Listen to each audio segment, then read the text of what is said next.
Good morning বন্ধুরা। গলাটা বসে গেছে। দেখো আমি সকাল সকাল এসে গেছি, ফ্রেশে রান্না বান্না সেরে আমার ক্লাবে এসেছি, ওয়েলনেস সেন্টারে।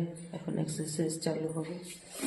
দেখো বন্ধুরা, মিশির পড়েছে, বেলা 6টা 6:30 বাজতে গেল, কিন্তু এখনো মনে হচ্ছে যে একদম ভোর।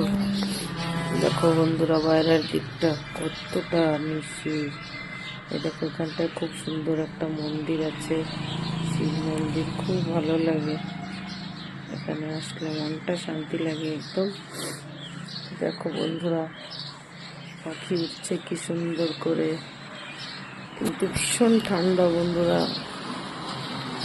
হঠাৎ করে আবার এত ঠান্ডা পড়লো, গাড়ি চালিয়ে এসছি, একজন যেন শরীর পাথর হয়ে গেছে ঠান্ডাতে।